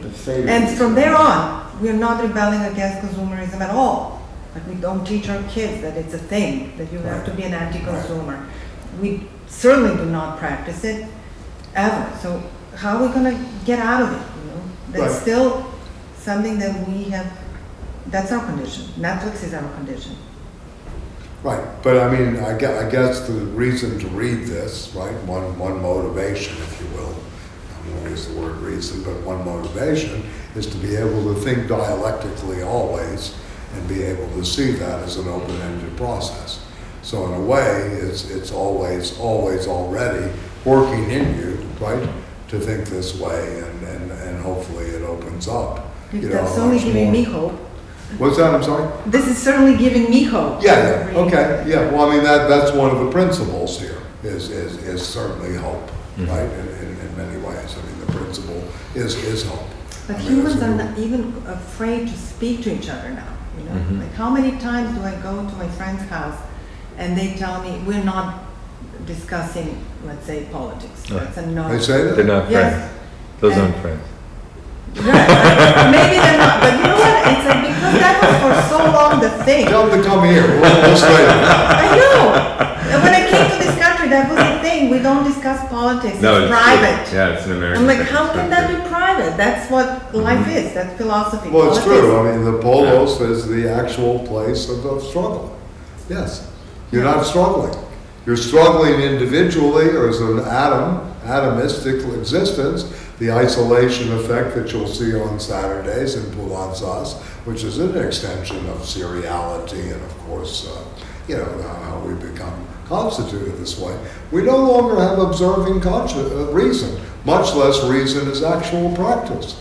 I mean, the interesting thing about Hegel, if you look at these titles of these chapters, you go from perception, observing reason, to reason as actuality, right? And as praxis. So it's not like Hegel's a passive, mind unfolding in space and time. This is not really the thing. He is really a thinker of praxis early on.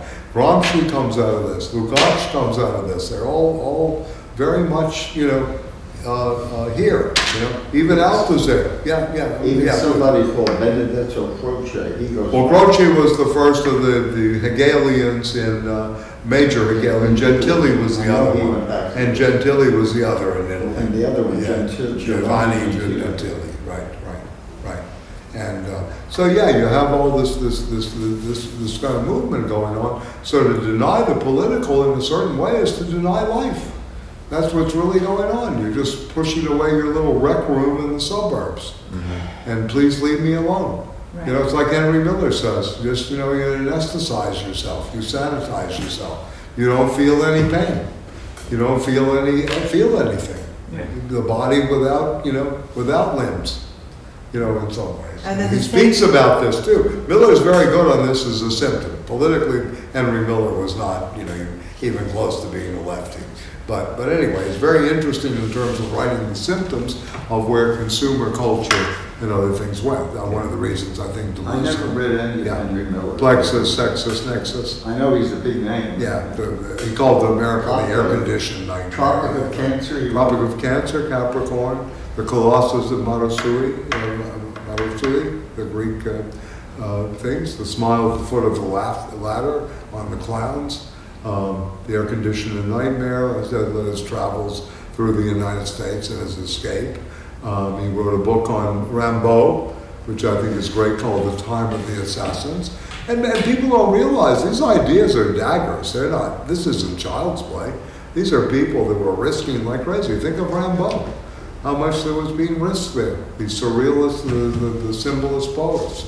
The 3 years career, 16 to 19. Right. He died at age 19. Yeah. I mean, and these were colonists too. They go to North Africa. Right? He picked up a venereal. Yes, he did. Well, he did.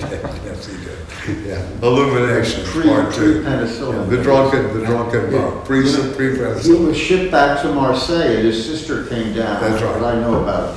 Yeah. Came down to try to convert him back to Catholicism. Yes. Would you imagine on his deathbed? In my opinion, he's Mr. Kurtz. What? In my opinion, he's Mr. Kurtz. He's the model for Joseph Conrad's Mr. Kurtz in Heart of Darkness. Arthur Rimbaud. And a great poet said his metaphysical vision was too much for the man. He was really an enfant terrible. Yes, he was. He was a literal description of that. Yes, absolutely.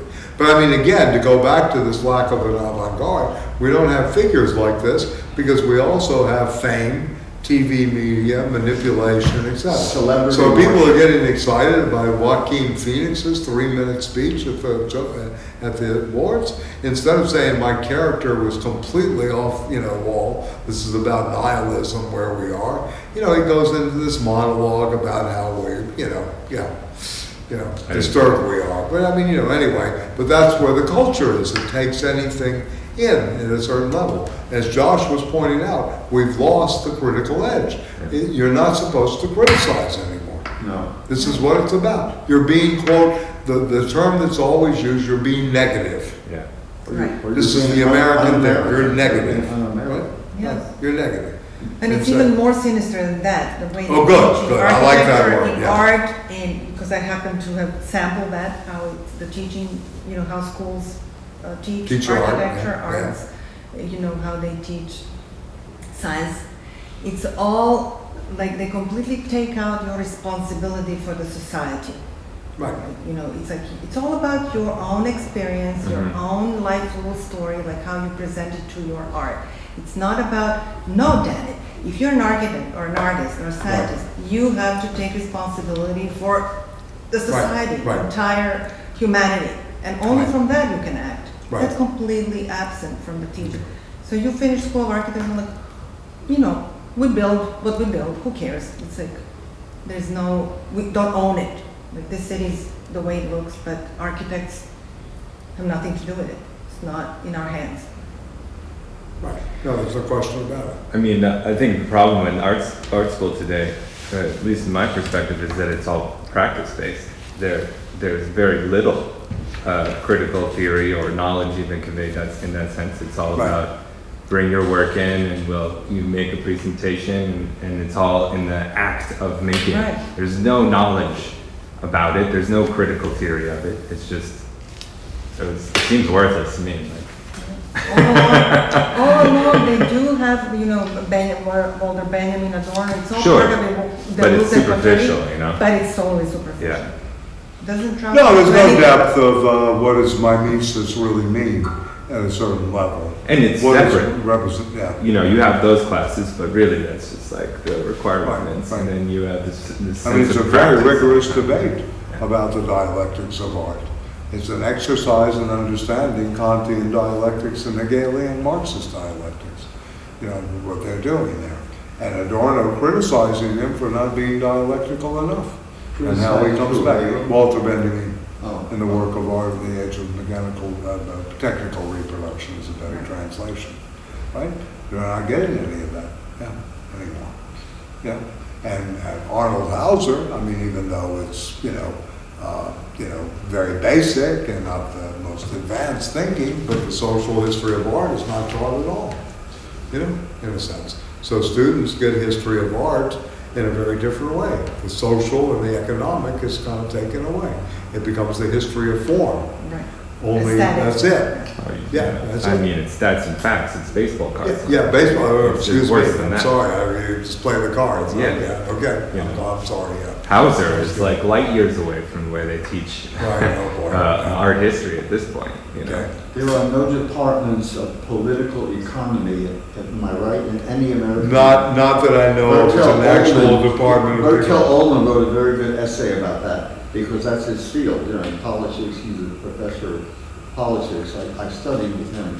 He let me audit a couple of courses. And he says in any American university, you won't find a department of political economy. They're separate, politics and economy. Okay. You don't put them together like a critique. Marx's. Well, Marx wasn't a political economist. But- You have to remember what he's doing is a critique of the field called political economy. Yeah. This is the deconstructive maneuver. Everybody uses this word, but what Marx is doing, he's not advancing a new political economy. He's basically taking apart all the political economy up to his date. And he's doing it, it's a deconstructive maneuver. It's an unbuilding, as you say, unlearning, right? Of what the political economy, from Smith to Ricardo to William Petty to, Say's Law, all of these matters. So this is, very important to remember. Abel is a great concept. Hegel is deconstructing here, in some ways, the history of philosophy. This is what he's doing. I mean, we could spend, 3 to 5 years on this book, not reading his lectures on the history of philosophy, read the history of philosophy through the conceptual apparatus, not his reproduction of the philosophers in history. Because this is really this is a history of concepts, a history of concept formation, and going beyond that concept formation into the production of new concepts. So when I say reason in the Cartesian sense, he's already engaging that, right? In terms of reason against skepticism of its time. When I say reason in the Kantian sense, reason against the empiricism of that time. Reason in the Hegelian sense, reason against the Kantian reason of its time, right? And going to another dimension. And then when you get to Marx, reason is a very different thing. It's a deconstruction of bourgeois, what happens here? The bourgeois revolution. It's in full force, 1806, 1807, right? Marx comes along and reads this and understands this and watches this dialectic at work, reads some of the logic and says, this is really historically located in the post-French Revolution. Germany wanted to catch up, the Prussian state wanted to catch up And how do we, understand this from a completely different radical perspective? How do we do this? So he starts with a critique of what Hegel will talk about as alienation. He'll start with a critique of what does Hegel mean by estrangement. But without the estrangement, and this is what people forget, and distantiation, there's no Civil possibility society. of doing philosophy. There's no possibility of real reflection without those categories. You need to be alienated. You need to be an alienated being and be aware of it. You need to be somewhat objectified or understanding how you're objectified. You need to have estranged, relations. Like when you go to a party and they tell you there's there's no politics discussed here, right? I mean, I have cousins, you can't bring up the word Trump in the house. They can't what? You can't bring up the word Trump, they get traumatized. I call it the Trump traumatizing syndrome. This is the new thing, This is it. There's a syndrome out there among the Democratic Party. He's so awful, we gotta get rid of him, etc. This is not a way to run a political campaign. Yeah, it's crazy. And this I is the can't great believe that. thing, at least to my mind, and I say great, that at least Sanders has made something about the issues. It's not just about Donald Trump, like it is for Biden, in a different way, Elizabeth Warren, you're gonna hear more and more who can beat him. This whole electability nonsense that's coming down. And Buttigieg, I hate he's that. very presumptuous. 48 years old. He means well. 40 acres and a mule, huh? What is he, Means 38? well? Yeah, you don't know about that. Yeah. This ain't John F. Kennedy with that kind of backing. Oh, he was in his early 50s. 43. Yeah. He was a senator, and Yes, he was. He not was just a a senator. mayor of, Right. And his father was a big-time operative. And on his mother's side, Buttigieg's even father bigger operatives. taught at Notre Dame. That was It's a brought out to professor. me. He taught at Notre Dame. Right. He's a little opportunist. Yes, I agree. But here we are discussing something that has nothing to do with the history of thinking. It's Right. really minimal. Right. It's really a come down. It's like coming off of, one planet to another in some ways and saying, what the fuck am I listening to here in these debates? All this kind of, So it's very, very difficult to take it overly serious. And will it change anything? That's the real question. Is there going to be any semblance of fundamental change?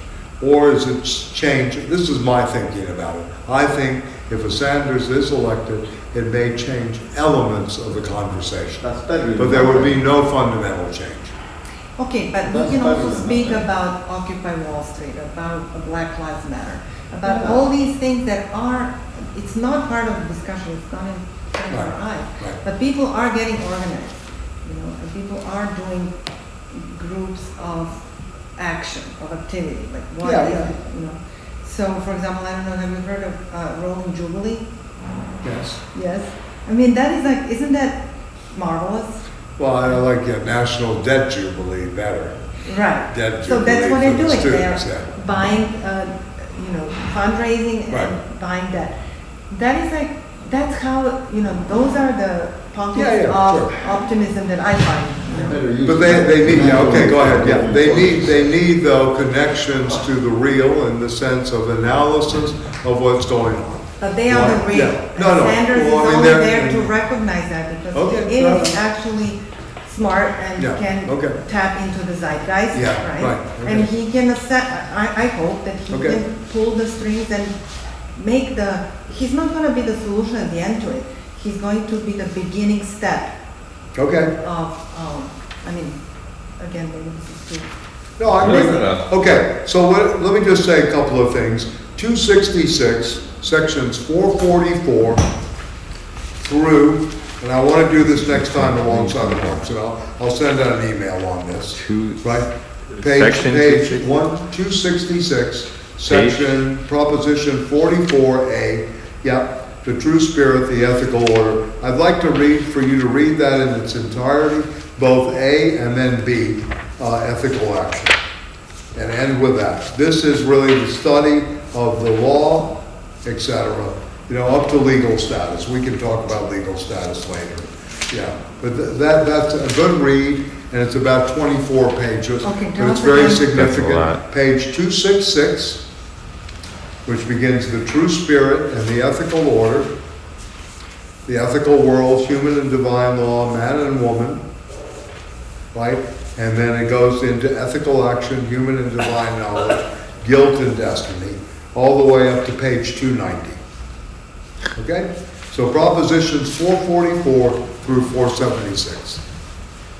And this is the section on the tragedy Antigone, which could be, considered, in my view, the founding document of psychoanalysis, and also maybe the founding document on, the question of the law today. I think it's a very good example. So this, and it's concrete because we all know, and if you don't know, I'll tell you more, because I know it cold, and I can recommend two great movies, The Antigone Story, which actually was rewritten by Bertolt Brecht and Jean Anouilh, two excellent rewritings of the classical version. But there's nothing wrong with the classical version in my view, although it was written in terms of the World War II. Yeah. So this is a very, very crucial section, in my opinion, for our times, and something that has been commented upon. So, and then we'll send out, I'll go over the pages for the economic and philosophical manuscript of Marx, what we want to read, and then read back into Hegel, and we'll take it for that. So we have 2 weeks to do this. And yeah. You're going to need to read every day. So, I don't sleep. So I have a sty. And like I said, I got to put. You have, it's very bizarre. I just noticed Huh. that there's it goes up. It inserts like 30 pages. It goes like goes up to 2. It's missing 30 No, pages? it's funny because I get to 283, 284, then it goes to 317, goes on for another 20, 30 pages of that. Then it goes back to Not in my book. no. this- 283, Yeah, 284, 285, this particular printing. 6, 7, It's 8, 284, then 9. it goes to So 317. you're missing, You're missing a all the section. way to 316? It goes back to 284, Right. then it goes to from 3, then it's 317 to 348, and No. then 285. So Yours you- is just when a- they Oh, the put 285, they bound the book in. You bound it, you correct. Oh, I see. You Okay, have that so problem with you're a yours? master magician there. and that No. one. You got a bad bounded copy. I Yeah, would ask for your that's money crazy. back. Yeah, And you probably some. bought it on Amazon. And some. And ask them for the hardbound edition. Yeah. That's what I would do. I would call them tomorrow. That's what I'd do. Yeah. Call up Miller. Yeah.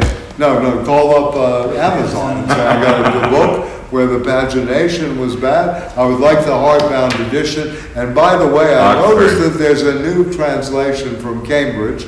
Can you give me that translation, the Terry Pinker? I'd take Yeah. that one. You That's say the way that I better. What? You're saying that is a better translation than this. I've heard that. I don't know that. I haven't read it yet. But I'm sure it's a better translation. Yeah. This is back in 76. We waited for this for 60, 70 years. Wow. For this one to come. So the next one came from 76 till now. So what are we talking? Be interesting. Well, imagine that 20, project, that 44 years. translator. Yeah. Yes. not an easy Well, the project. one that retranslated Hippolyte, which was very good, right, from German to French. His name is Jean-Pierre Lefebvre. And he got up every morning for 2 years from 5 to 8:30, and all he did was work on Hegel. Only 2 years? 2 years. That's not that bad. 3.5 hours times 300 days. About 2,000 hours. Huh? But he had a he had Hippolyte's Oh, yeah. model to work with. It That's wasn't true. like he started from scratch. Yeah. Yeah. Every day, 5 o'clock in the morning until 8:30. Hmm. I have it. It's Not actually a very breakfast. good read in French. Kind of more poetic than Hippolyte's. Yeah. But anyway, yes, we'll go through this as much as we can. I figure we have at least three more sessions to try to deal with this. this, at least. We'll do the Marx reading Hegel, we'll do the two poets that I think are crucial, to our times to think through this system. And then I'll go over the difference between system, method, and where it actually goes here. No class Thursday. No, because we don't have a site, They They have a parents-teacher thing. And I really, at LIU it might be, listen, let me see what I can do at LIU. But the problem is I'm probably not going to know until next week, till next Tuesday.